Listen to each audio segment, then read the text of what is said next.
loop on the beat Joe flex up your muscle. Wapi mama nikwenda danse. Where are you? Tell me where are you? My sweet people, see a caro. Where are you? Tell me where are you? Baba iko si bombolo. Hallelujah, kwenda kuchechi tutakifo. After chini kuvijali na wako. Hallelujah, kwenda kuchechi tutakifo. After chini kuvijali na wako. Bonsoir chers amis téléspectateurs, pe bande kobino sur besoin d'abisso de partout. Dans sur besoin mon laquelle voilà toza awa, est-ce que toza abisso toza na Durban. Ahmed Jibé Kari, votre humble serviteur, Azaye mon côté, Azana consort Naye, la queen Calvi la queen, et puis toza pe dans des kolabisso Arnold Tumbachi Yoyo. Écoutez biso awa, chers amis téléspectateurs, toé a pour na koyamba, le président Charles Chitenda Oyo aye ko visiter biso awa na Durban. Alors, à combien de Durban, tu peux dire qu'il y a un fallait tout yambaye, tout est un peu à écouter la biso, sangoni ni oya memele biso, tobaluki. Bonsoir, président Charles. Bonsoir. Ouais, président Charles, oye a Durban, alors tout ça qui n'a pas ça, quoi, un peu. Donc, ce qui est d'abord, copier sa motte na bande de cognon, surtout au bazar d'abord a Durban, et puis, bah, oyo bazar, kuna eska oyo mesana kovanda. Ah oui, bah, motte na délai n'a pas na Durban. Au président Charles Mofini Bwadjoubou, Naza Namboka Nabino, sans oublier Mabele Nangaï, Bandéonios Somatiki, Namboka Napeswa Mambote Bele. Nous sommes ensemble dans un même pays, mais différentes provinces. Voilà, mais Tougé Dakar. Ok, merci à toi Tougé Dakar. Alors, on a reçu un peu message na Maman Calvi la Queen, Yepe Azara Motuna, Oyo Arotuna et Taya président Charles. Et voilà, merci la vie, chers amis téléspectateurs. Vraiment, tu dois toujours toquer Dakar Nengobi, Yemoko, le président Charles Chitenda, Babi, Agnati sectaire. Donc, Babi, qui va bien respect, pour matin, nous finissons quoi, Djobo, avec au fin, qui peut dire bon, ce que tu sais, Kaneto, merci, pour matin, pour finir, qui peut dire bon. Mon président, vraiment, Nazan et Senghor, ça fait longtemps. Dans la société, on a dit que Djobo, nous avons déjà dire bon. Nous avons tout organisé que Bissoto et Djobo, pour la plus de que il fallait que tout bela et ça la malakati à Djobo, mais tu comprendre était comme Balamoko, président à Kimi Toubela, avec le malakati à dire bon. Président, pourquoi il y a Toko, Babi Toubela et ça que et ce batba sur la maboko, monta comme un péto. Mais yo Kimi Djobo, et comme malakati à dire bon. On va dire que côté Toubela peut pour la vraiment merci à toi dans ah, mon président Charles Chitenda, merci beaucoup. Ok. Moi,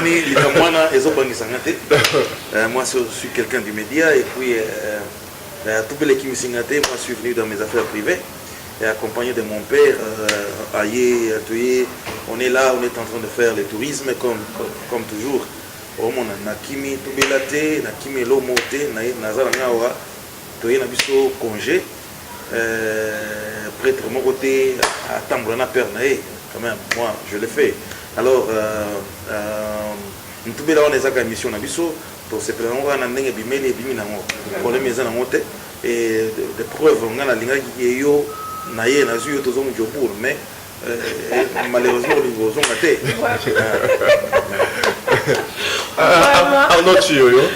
Merci beaucoup, merci moi je dis bonsoir président Charles.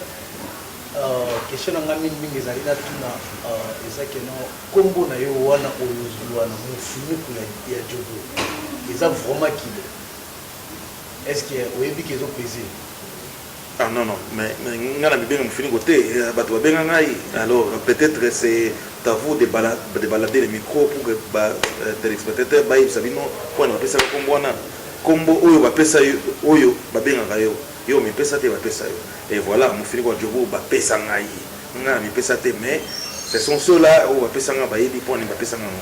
Merci beaucoup. Est-ce que na Djobo pena ndenge ezalaka Djobo ba prêtre basé belé mais yo poza na kati obanga bango pe ou bien non en fait évidemment on craint que Dieu bato mosusu tozana biso bato tokobanga na tere ndenge nga na yebi. Vous gardez de bonnes relations? Non, de bonnes relations là sans doute.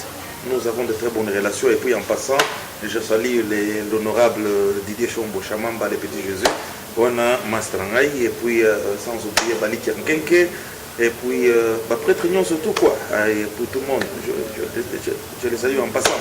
Voilà, nous avons de très bonnes relations malgré polémique, mais un seul peuple, même esprit. Voilà. Voilà. Oui, un seul peuple, même esprit. Oui, chers amis téléspectateurs, on rappelle à Zobal qu'il y a toujours président Charles parce que Torotika a été. Au moins, on a vu sur la dernière, président Charles, Yebisa Bisso. Tout bela basala qui passe ça. Et le bilan maman la cuit. Yosiko a yo kimi tout bela kuna. Est-ce que et là on y a l'action qui est koto basango basate. Oui, ça c'est une bonne question. Alors, à ma grande surprise, Ezo Salima na moto à sangoté, c'est-à-dire que ça tout belé à soloté. Alors, pour moi, je m'en fiche. Et ça n'a pas d'importance de mon côté. Donc, je passe, les chiens à bois, la caravane passe. Voilà. Okay. Les chiens à bois, la caravane passe. Na petit maman la cuit. Ah, tu n'appelles le sur mon tuna. Il y a beaucoup de gens au bazar qui s'étonnent. Comment est-ce que la Kouni Bilo Botan a Katia Djobo et le Koni et c'est pas ça qu'on a prêtre. Folie n'est cela qui va prêtre. Bon, je ne sais pas, Batouti les lots. Il y en a Batouti, folie de grandeur, ok, et ça, Madame Djobo va bien avoir prêtre. Est-ce que les lots, oh, il y a mon président Charles Chité dans la Katia Debel. Donc, qui est un prêtre? Et bah prêtre bazali banani banani to ko benga ba prêtre puisque ba bike na rete so ko tenke ba kombe ça fait bien obineti mutubu ali prêtre parce que tu ba tomber ba prêtre par rapport à quoi. Merci mon président pour un autre pays ça c'est bien. OK la kuini ngana se pela mingi na ba question na yo moni naza évaluateur T mais à ma connaissance je sais que ba prêtre basango bazana couvent comprenez. Alors à ma connaissance, ndenge makambo ezali ezam salanga esengo mingi ke ba congolais nyoso bazala bien. Vous comprenez mais eloko ezo sala pasi eza que congolais alingi kaka mutu akoya pour que aseka. Vous comprenez mais moi à ma connaissance mutu nyoso to adébrouillaka bien et puis asa bien na famille na ye sepelisa ngai. Vous comprenez bon d'une façon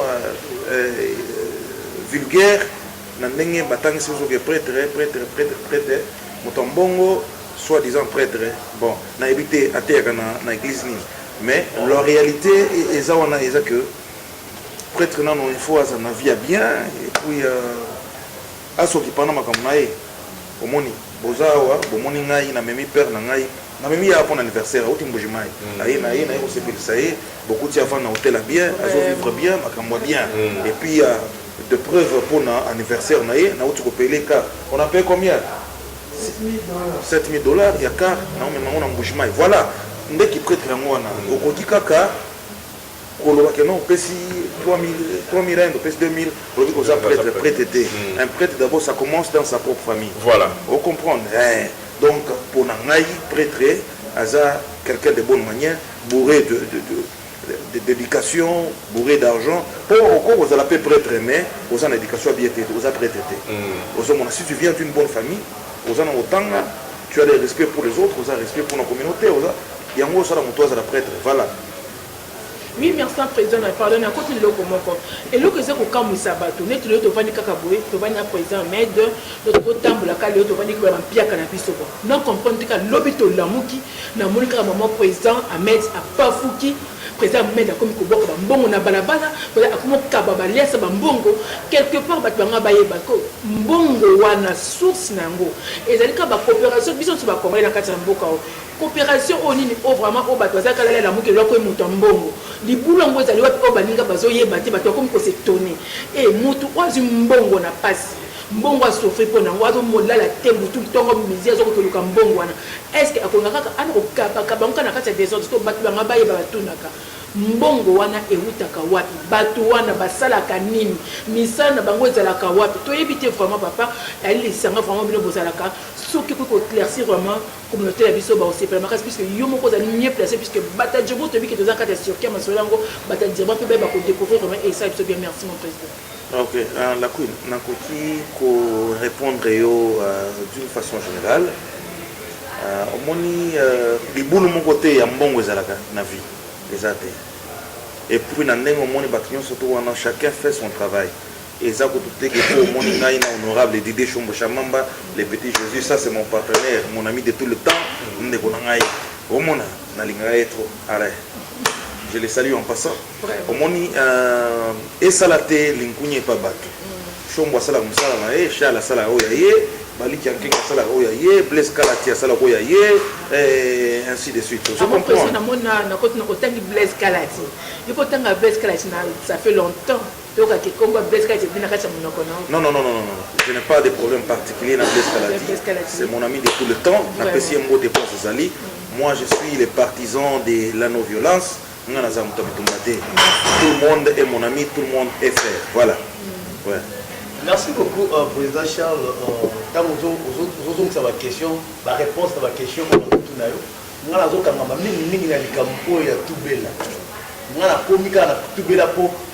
natuna est-ce que yo bo bomano batute po bakoya ko tanga ba okena tubela boyba edimi ko boma famille po okoma mutuza lelo tete ko ba prêtre belenga na yebi keno bazakana bande ko lisusu te wana question soloba. D'abord moi je suis les premiers victimes balo pe na boma pe bato alors eloko nazo ebiso ki eza c'est la vie on comprendre un Congolais azana un mutu nenga monier on comprendre ceux qui souffrir aux Andoki, ceux qui ont Tabakisi. Alors, en réalité, à tout cela, il n'y a rien de spécial. Ce sont des bruits. Alors, je souhaite mieux que nous parlons mieux. Il y a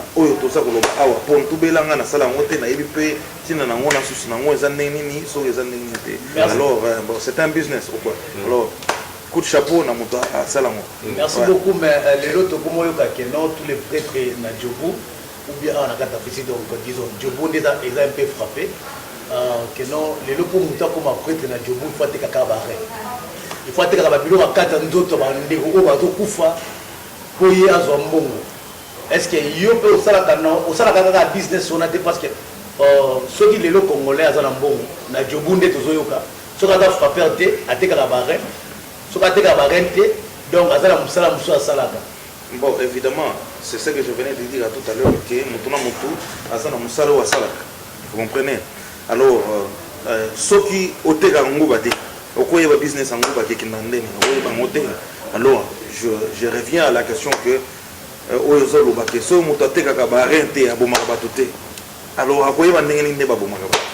alors, je ne peux pas même confirmer que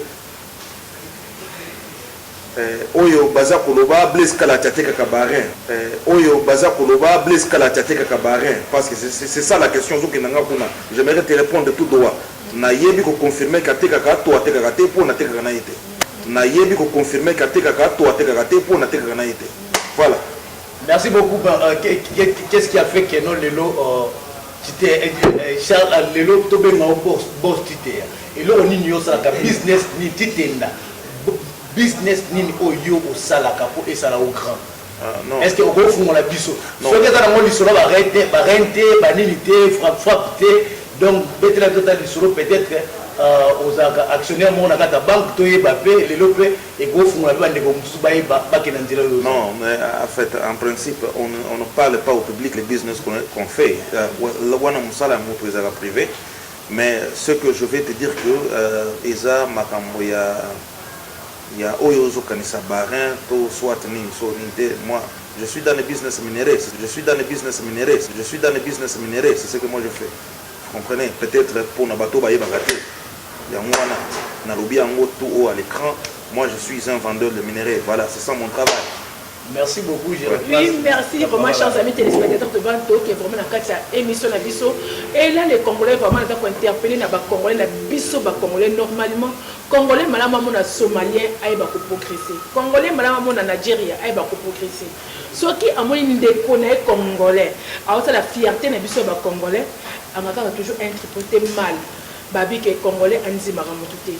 et tout ça pour le bafoué na ça pour le bango et je le répète que mon fini ko ya Djobour vraiment o abi Charles Tute ndabali mon ko ya baito yé na ba Djobour wana to sali misala o to ko reconnaître ba bien fait na bango mais tellement que congolais ça n'est ka teti so ka boya boy na kaka bana ka pona ko bambela ka batu makam quelque part ça fait mal to ali ba auto bana to lia pona bango to futa banda ko pona bango bana batanga pona bango mais jusque là to zo mtila bango ka mabe kaka mutu asala kana malamu soko moni mabene na bolingwana ko zipa mais congolais on est là seulement pour condamner donc au so côté au côté cette Charles Tute na kutu na yebaka na kwa maman bango te kamaka na mabele au côté yeye beta kuta venete maman na tekaka te makala na mabele te mais congolais au contre mango et mon président vraiment là que osa vraiment na libota na yo et ça la kandenge ni et ça la kabino ndenge ni au ça les loko moko tambo ça la kamala mukali mutu musu pas zimbongo na pesa abomi on na moko mais tambo zo kambongo na bino malgré que ya passe on malgré ba rango bozo teka malgré ba boulongo botimola ka mais bozo kabola ngona communauté na bino mais bato baza toujours quoi kize bino baza toujours ko beb sa réputation na bino mais bino bozo ça la kaka et ça la kabino neta bloka makambo. Merci mon président. OK, je peux commenter là-dessus. C'est ce que je venais de dire à tout à l'heure que nous sommes habitués à ça. Et ça, quand nous étions au manga, il y a côté là, il y a un bobo comme manga. Alors, au moins, Zouma va finir chaque jour, Kabila va finir chaque jour. Si tu es répété, il doit y avoir des commentaires là-dessus. À propos de toi, il faut aussi les cater, il faut oyo kakaka. Mais na bolingo nzambe, na bolingo tozarnango, toebike, il faut to fingama, il faut qu'on nous accuse de tout et de rien. Au moins, ceux qui osent mutambongo et pas na yo, mutako kufate, mutako belate, c'est toi. Ceux qui tu souffres trop au téléménanzela, et pas la bien kufi, yo mutoliye, ozanando. Alors c'est ça la communauté. Alors, na ba occasion à boye, na prêchaka mingi que cultivons plus l'amour que la haine. Parce que pour un Congolais, il faut que les Congolais surtout souffrir pour passer Kabango. Mais avec les autres communautés, les Arabes montés, les Arabes qui n'ont tenons-nous mais dans la mer pour que Mboke les bosso. Voilà la queen. En tant que journaliste, en tant que bino, je mérite que le message qui n'est pas bas, surtout, nous devons tout simba na maboko pour que tout ton mboka. Vraiment. Vous comprenez? Aujourd'hui, je ne m'attaque pas tout droit, il y a des combattants, non. Je ne m'attaque pas à n'importe qui que ce soit. Non, moi, je ne suis pas contre que Mboka y tamboula bien. Mais, mouvement Zobimayo, combattant, c'est faux. C'est un mouvement de bandits et de voleurs. Vous comprenez?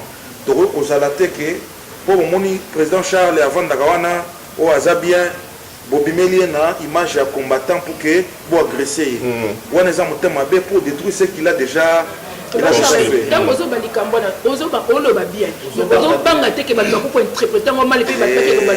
je suis plus que bel Aden. Combattant donc groupe à pauvres, aujourd'hui combattant Eza ou bien pour défendre Mboka. Et puis tu ne peux pas insulter un président de l'étranger ou bien un combattant. Si tu veux combattre pour le pays, va au pays. Pendant Charles, il y a Monique, il y a Makambo, il y a souci pour te mettre qui bombo sa musique na kati ya mboka, babi ke musique beta maté ba projet sur besoin ça, besoin mona ki babi ke notre ça la temps passer pour musique ko beta maté et ce que nous surtout ya mona tinika ke okomaka ko ba kozo le bana et là on est poussé. Moi je suis producteur. Merci. C'est parmi Botuna Kinga Musalonga na Salaka, c'est parmi Misala Onga na Salaka. Merci beaucoup. J'ai produit les musiciens pour gagner de l'argent. Vous comprenez? Alors, si yo soko boyinga na sala musala wana, yo pesa musala mususu. Yo OK qui se grite na yo zumbongo, mais yo zo telemena o yanga na zoate. Et ça na sens té. Qu'est-ce qu'un musicien a à faire avec la politique? D'abord, la musique chez nous, c'est la musique et ça n'a rien à voir avec la politique. C'est apolitique. D'abord, la musique est apolitique. La musique chez nous, c'est mélancolique, amoureuse, tout ça, tout ça. Vous comprenez? On ne chante même pas de la politique chez nous. Mon Olingi, Moutou a inspiré de chanter d'une manière amoureuse. C'est-à-dire ça n'a pas de sens. Toi, tu vas l'inspirer? Non. Vous comprenez? Bon, ok, dis-moi, qu'est-ce que ferait à voir avec le président Kabila? Bakuta na Bakutute, Banzela Ferre na Kabila, c'est vraiment Yakokabouana. Vous comprenez? Aujourd'hui, ça va non, ok, héritier, Watanabe, Atika Miziki. Ok, Yoropesa Ye, Moussala Moussoussou. D'abord, ok, vous dites qu'on ne chante pas à l'étranger. Vaut mieux interdire la musique au pays, même à Kinshasa, voilà, pour que la musique est amarratée. Peut-être ça, il y a un conso qui a fait Angola, pour le petit ici, faire et petit pour le panzi bambon. Pour le Québec, ça a été l'Angola, non. Il n'y a pas une différence entre l'Angola et l'Afrique du Sud, entre nous. Angola, ce n'est pas notre pays, l'Afrique du Sud, ce n'est pas notre pays. Vous comprenez? Alors, ils ont une fois, ils ont la musique et Gobeta Marara. Ok, président Charles, ok, en tout cas, ok, moi, bonjour, qui est vraiment la moi ligne moi bien. Alors, on a la ligne qui a parce que la moni, aux en sens, il y a conseil mingi. Alors, sans sonner un conseil pour ceux qui sont vraiment dans le malamu. Alors, ceux qui peut-être les lots au balobi que nous voilà, président Charles Chitenda avant d'abouiller, combattant en face naïe, combattant en face naïe, après ça va au conseil, na lutte na bango ndenge baza ko sala wana. To peut-être na lutte na bango parce que oui, chers amis téléspectateurs, on a la mona que nous combattant, tant nous souba na ko sala musala ko. Donc, le col que nous voilà, bango ndenge baza plus combattant que bango susu.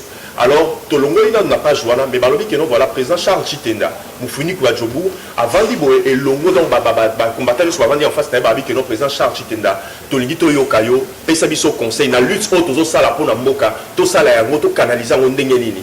Message ni européen ça va. Ok, ça c'est une bonne idée. Et puis je voudrais que va contacter par rapport à Wana. Voilà. Le problème du Congo, c'est pas un problème de Kabila en tant que personne. Le mari de Maman Olive, non. Le problème du Congo, c'est un problème du système. Le système du gouvernement. Si je peux le dire. Aux autres questions, si Kabila qui est maman naïe, papa naïe, Congo changé. Le Congo ne sera jamais changé par les insultes. D'abord, nous devons changer le système. Dans un exemple, aux Anamutuka, ils ont beaucoup fait. Au lobby, non chauffeur Azamabe, au chauffeur musulman, il va continuer à conduire le même véhicule et puis il est en panne. Ça, ce n'est pas un problème. Il y a Kofinga Kabila, Kofinga Ninité. C'est un problème. Nous devons changer le système. Alors, pour changer le système, on n'a pas besoin des insultes, on n'a pas besoin de Makamono. Kabila peut aussi être là, mais on change le système et puis le pays ira bien. Ce n'est pas un problème. Oh, Kabila Longwa, parce qu'il y a des citoyens à diriger le pays. Vous l'accusez des Rwandais, tout ce que vous dites, ce n'est pas vérifiable. Vous comprenez? Mobutu a dirigé 32 ans. Bobanda ou le centrafricain. Donc dans tout ça, ce n'est pas ce qui nous intéresse. Même si on peut prendre un Belge à la présidente Mboka, mais si le système est bon, coup de chapeau. Voilà. Oui, chers amis téléspectateurs, donc le président Charles, on peut répondre à la question Wana. Mais c'est comme si question nous répondre dans le sens que nous aux opé sandé battu conseil par rapport au système au tozana mona mboka par rapport à ndengeni ko sala pour que mboka ait changé. Mais si koyo soit si ko que nous ba combattant ba vandi boye liboso na yo. Comme on a été non ndeni basa sur le système ya mboka te. Bango kande basa la lutte na bango wana. Mais balobi que nous président Charles tout monde que nous aspect au s'intéresser à la makambo mingi et puis on le rappelle bien on peut ça biso ba conseil bien mais si ko vanda liboso na biso yebisa biso to canaliser lutte na biso ndengenini. Conseil nini européen ça va. Ok. Merci beaucoup pour la question, Anna. Je pourrais répondre ça en deux volets. Voilà. Volet à Liboso et Zake, depuis quand vous avez déjà vu un Sud-Africain à réclamer droit na Congo? Au monarque sud-africain, à comme il Makele na Congo qui est non, bon ils ont zoomé dina. Ils ont la sensité. Ça c'est trop vigueur, c'est trop banal et puis ils ont la sensité. Bon, mon américain na Congo a réclamé droit il y a un américain na Congo. Si tu as besoin il y a Mboke Bonga mandater un groupe et qui est Congo pour que basala makamba Congo parce que tous les bruits qui se font ici et comme on a au Congo ça je veux vous dire la vérité na Congo na yebi mouvement il y a des combattants au Bodo Sala c'est un groupe de bandits de voleurs et ça dans sens mon côté. Il fallait que ceux qui ont besoin de Congo et Bonga, le Congo est là. Ne venez pas faire les insultes, l'impolitesse, Mouyibi, tout ça. Non, descendez au Congo avec un groupe bien mandaté pour régler le régime en Mboka. Vous comprenez? Parce que tout ce qu'il faut ici, ok, voulez-vous me dire que Zuma est président d'Afrique du Sud. Abima l'Afrique du Sud, il faut démissionner. Kabila c'est pour un temps il faut démissionner par un autre il a démissionné chez moi. Il y a un sens vous comprenez? Alors ça c'est un mouvement oyo ngai Charles personnellement naza komona à moins que oza la motanzela so oza motopanga oza maele ou ça tu ne peux pas faire un bruit à l'extérieur, où le Kabila va tout. Parce que tout ce que nous faisons ici, il y a comme un peu qu'on a fait. C'est comme ça. Donc si tu veux changer le régime, Olingi 1 plus Namoka, pourquoi tu es à l'étranger? Zonga dans ton pays pour aller arranger ton pays. Tu ne peux pas arranger un véhicule par Bluetooth. Nos voitures sont en France, en Afrique d'ici. Ta Bluetooth en haut, c'est la télé. La technologie, en tout cas, bon aider naïe bien monté. Voilà, c'est Péli, chers téléspectateurs, dans le président Zouloubago, réfléchir vraiment le rôle là, tout le monde réfléchir à rater. Donc, président, tant que vous avez solo la politique et puis vous avez combattant, est-ce que vous avez raté en soi? Est-ce que vous avez Congolais, il faut n'avoir moto. Ceux qui sont à combattant, à Congolais. Est-ce que Ngaï n'a pas Congolais, n'a pas peine? Même si tu as un passeport, tu as une carte d'électeur. Bon, yo bangi sanga par rapport à la position na yo. Nga pe na ko bangi so par rapport à la position nga, n'est-ce pas? Ce n'est pas dire que ceux qui sont congolais faut qu'ils aient une opinion encore. Les problèmes aux congolais va na ngwa. Moi je suis contre le système et je resterai contre jusqu'à la fin du temps. Et ça que to bundate to sonate non.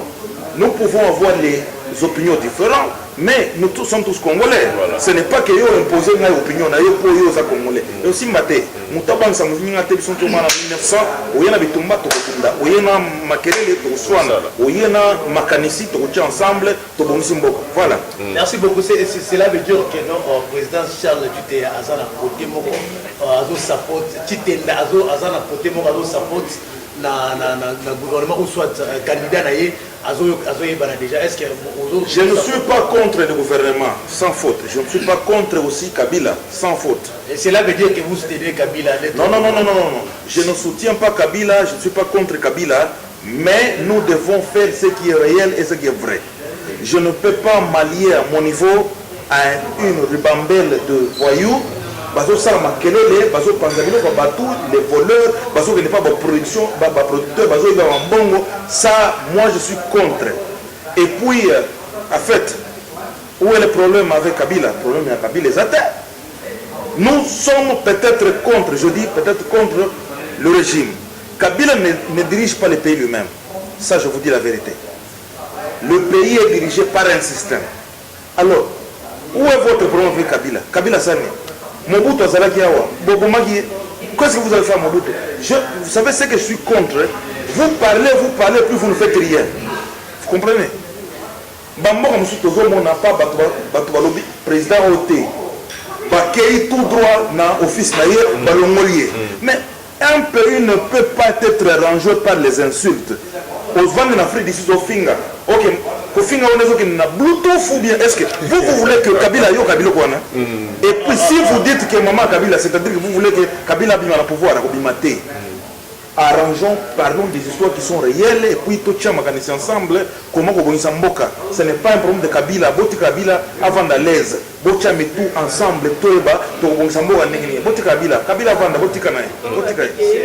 Tu dois citer la vie, mais la raté puisque tu dois prendre la président Abisso, quelle assurance. Nana posé qu'à pas président, babi vraiment habillé chambre, babi le petit Jésus, habillé chambre chamamba, baba bisous, ce que vous allez papa, tous mis Sibino, mais tous allez kaka, baba papa n'a pas de karaté, tu kozala, tu quittes sur le terrain, tu vas ça, ma solo kanengezalaka. Merci mon président Charles Chitenda, nana tu n'es loko mon président. Tant que ma Congolais ba télémi, basali lisanga moko ba bengi ba combattant et masolo ba combattant et bandi les lotés. Et ezali ka en Afrique du Sud partout dans le monde. En Afrique, en Europe, tous les gens ba combattant bazali.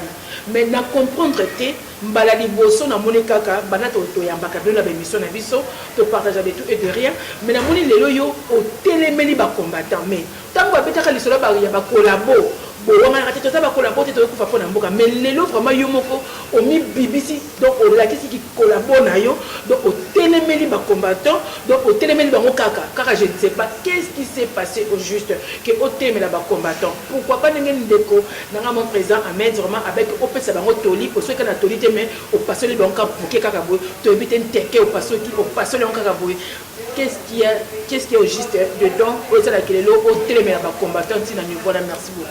Vous savez la politique n'est pas un mouvement des insensés ou bien une loisir ils a football ou bien ils a catch la politique est l'art de gérer et de gouverner c'est un mouvement des intellectuels Vous comprenez? Alors, et là, on a un mouvement wana bandé banda et produira ni. Et ça fait combien de temps? Un mouvement sans objectif, sans but, sans. Et ça n'a bongo. Un groupe de bandits, basa la makelele, bafinga rabatu, tout ça, la politique n'est pas là des insultes pour que comme finga rabatu. Non.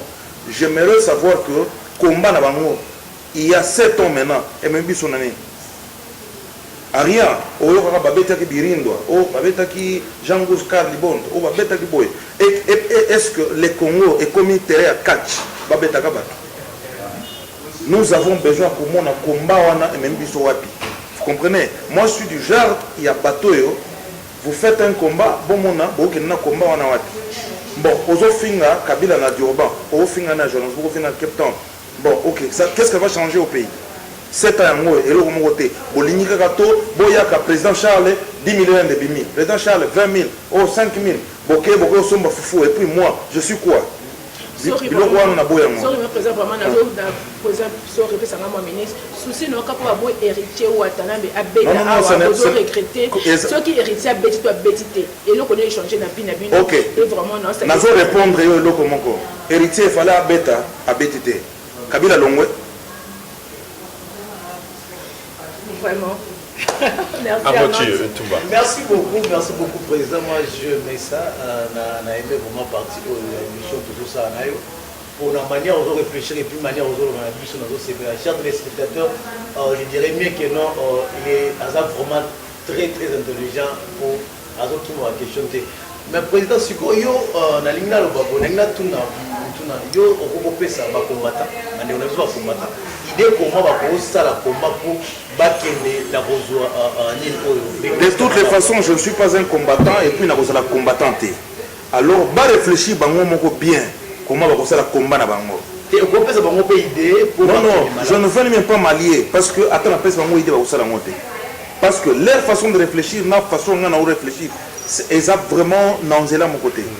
Parce que, vous savez, pour libérer un pays, soit vous allez totalement par une violence, soit vous allez totalement par l'intelligence. Vous comprenez? Au pays Kozala, tiers-d'été, vous venez derrière les producteurs, je vous dis que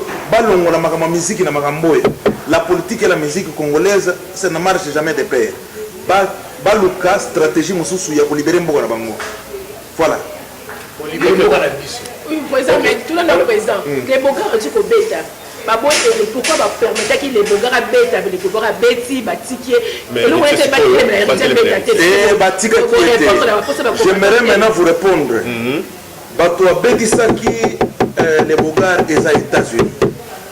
États-Unis, c'est-à-dire Didier Chombo Chamamba, Charles Chitenda, Mofungo Chobo. Exactement que Baltika qui était Bakoka qui n'est pas Bundisa, Bitumba Wanate. Parce que Eza Bitumba Oyo, il y a États-Unis et Bandeko Betisa. Eza États-Unis et Benza Kéritete. Basé la Mokolo, faire Azagoya Kalamingite, États-Unis, Baza Benza faire Agoya Beta, Père Beta. Vous avez fait à Beta et ceux qui font à Betty, Batbarosa Kati. Milimo ya batu makila ya batu bino bo sali oni pour la sécurité vraiment bato ba la kacha conscience. Merci mon président. Ne vous en faites pas. Mukolo Capuchino abeta mutu moko azura kité mutakufaki azala kité. Sauf que ça pour les États-Unis, c'est-à-dire qu'ils ont grande puissance. Nous allons nous rassurer que la sécurité à Batou, n'a Batou, va bien. Ok. Ouais, ok. Chers amis téléspectateurs, Talandengeni, tout ce succès ma solo, la biso, mais ils ont la question, oh, vraiment, tu veux qu'on s'en passe, c'était, ah, tu beti ma solo, il y a politique. Alors, on a un gars qui n'a tout na yo, oh, et bisapé, batuko, résultat, nini, oh, yo, zako, zelela, ba combattant, na lutte, na bango, résultat, nous, zela, penda, qui n'ont bango, ba produire. Pour que yo peut côté là yo banini donc disons là bateau ba kanisa kaloko là yo va se retrouver. OK. C'est une très bonne question. Vous savez pour aux résultats malamu, il faut qu'il y ait une procédure ya malamu. Alors le code basé la procédure mabe résultat malamu paye et kozalate. Je suis avec vous. Bola na maloba oyo ba continuer à combattre bango wana. Donnez-moi encore 10 ans plus tard ya combattre bango botuna ngai sur interview. Je sais que na kozala mona kole moi moké mais et kozala même résultat il y a mabé. Pourquoi? Parce que quand la procédure est mauvaise le résultat est mauvais. Vous comprenez? Alors le quoi baza bato bitumba babundana no ti bakolemba baya kotuna biso comment est-ce que nous pouvons libérer notre pays. Nande wana ekosimba te. Bakosanga na bato à Genève, bato à Paris, bato à États-Unis, bato à nini. Je vous dis que si bakozonga batuni États-Unis tout ça la nini. Peut-être là nous allons les aider, mais procédure bazoke nango et ko pesa résultat malamu te. Ozaneti ozakotika soso comme kobundisa mboa. OK. Biloko mbale wana eza ndenga makote. Comprenez? Bon, boza kobundisa miziki au moment où boza kotika les pouvoirs en place. Et ça n'a sens te. Je ne vous envoie pas que vous ne bundisa kabila te pour vous cailler pété. Bon, bundisa nde système wana to changer ngo si vous n'êtes pas d'accord avec makamwana. Pour changer makambo pour makambo za la bien. Mais bon on finga kabila, bon finga moi na bon finga boy, ça ne va rien changer parce que vous êtes en train de faire le bruit au moment où la caravane est en train de passer. Ouais, voilà. OK. Oui, chers amis téléspectateurs, en tout cas, ils sont vraiment riches et constructifs. Donc ils sont vraiment riches et constructifs. Tranche Oyo, Tosali, le président Charles Chitenda, Moufonikou, Ya Djobour.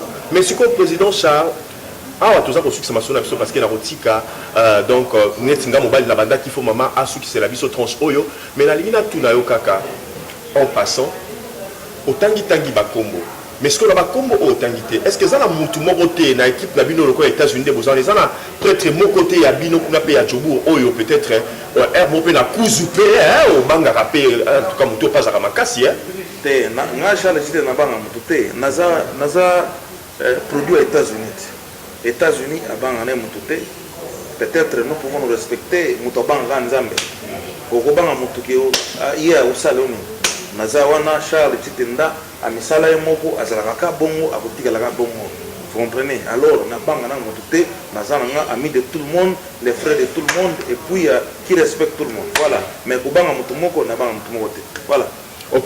Oui, il y a Jean-René Ngolo ici qu'on a pour la Pession Moté. Alors, Natiki, Mama Koto, peut-être Arnaud a coupé ça, peut-être ceux qui donnent une moté. Et puis, la zone qui s'est malobé pas, il y a la zone qui s'est malobé pas, il y a Mama la Queen pour que, à succès la biso, tranche Oyo, Tozara qui n'a pas bino lelo. Merci. Merci beaucoup. Moi, c'est Arnaud Mathieu comme d'habitude. Donc, le gouvernement va élément. Je dis bien merci à tout le monde. Batonio, parce que la na biso, parce que la émission, na biso Power Express. Power Express, donc na Facebook Tozali, en tout cas, bon, comme la biso, et puis na merci na bande pour Nyoso, Zakananga du cœur, je dis bien merci à prophète Samuel Moussoussou, le président des DCC.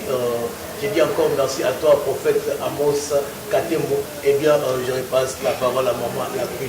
Et voilà, merci dans ma vie qui m'a combattu. Tout que ça a cacaboé dans sa bande pour te séparer.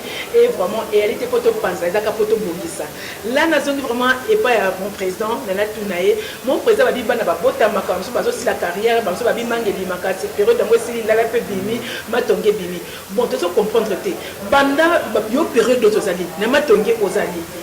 Na lilana ozali na mango ozali ko yoza la kambuma nini et tonto yeba ce qu'on a période yoza la kas qu'on a période de tile ozali ka nganzami ba prêtre banani otonga banani ba limwe banani ba bimi banani ba zape kaka po ba ozala ba yoka fama oyo ko tanga ponga na bike yo tanga tanga pamba batia beza mu fini ko donc le fini ka ndenzo mu bimba donc ba bike ata mo li tanga et donc ko connaître tonto yeba le biso to mo pe ba jobu bandaka to yeba na kati ba prêtre banani basi basil basi balongwe banani bazali kaka ba sa masolo to yeba bango e ba tenso ba bango vraiment bana bazali ki mikepe ba koli pe ba bimite na bana ba koli ba bimi lelo osa ko reconnaître bani to bete ba bango maboko l'émission parce que le lot to confirmer vraiment ce qui batango te c'est que vraiment mais quand on côté ce qu'on allait pour bani la masolo merci mon président. Ouais, la Queen na lingi na fula batute yo mo goyebi soki nga na tangi mutu libanga prêtre et ça international et que na gaza continental. Merci. Ba tunyo so na mutu limba ba goyeba ngo alors na lingi na tanga batute bao ba bolongo na compétition bango mo goyebi bao ba mi ba kisi bango mo goyebi même mo kileza nzambe batu baza na bango batu to sana biso o comprendre en passant nazo je salue maman Linière place azali wana madame nangai madame Mofungo Djobour na saluer moi na ngai big boy wana mukonza Jamestown akanga na iko wana neti père na ya akanga mokilia akanga kwa moko boy alors je salue tout le monde et ça na ngoma kambo bon anniversaire à papa Marcel Chitenda. Vraiment, bon anniversaire quand même, papa déjà vraiment dit les gens papa, bon anniversaire, papa est là. Vraiment une happy birthday to you, happy birthday to you, happy birthday to you, papa Marcel Chitenda, happy birthday to you. Voilà comment, chers amis téléspectateurs, c'est ici tranche Nabiso Alelo. En tout cas, merci Nabino Oyo. Vous allez qui vraiment attentionné na tranche Oyo, Powers Press, Bolanda Yango na YouTube, Bolanda Yango na Facebook, Nabiso Oyo, ça vraiment professionnel. Et puis, beaucoup comme Nabiso na ba contact Nabiso Oyo, ça mentionné na ba petit peu grands écrans Nabino. Nous allons nous retrouver plus tard, peut-être un mot de la fin. Et pas il y a président Nabiso de Tokutani Nicolas Alikoya. Ok, le mot de la fin est que combattant baluka musala musoko sala batika makambo ya bitumba batika makambo ya kosala mouvement ya banditisme on a eza bien te baluka makambo ya bien kosala pour support bango. Et puis en passant je salue mon directeur ya cabinet la ngai eza envers le petit noir, sans oublier Blanchard Katomba. Vous comprendre, sans oublier Blanchard Katomba azanaye Katumba Mwange na gouvernement na ngai na bossa na don de Djobourte Bali Kiankenke na zo bossa na les petits Jésus Didier Chombo Chamamba wan oyo nazali ezamboka ya mwasi na biso to kutubala wa à la coup de chapeau. Et puis je remercie Express surtout la Queen et puis il y a Naba compagnon na surtout. Merci beaucoup, je vous remercie. Merci. Merci mon président. Merci président pour l'honneur. Ok. Merci. Ok.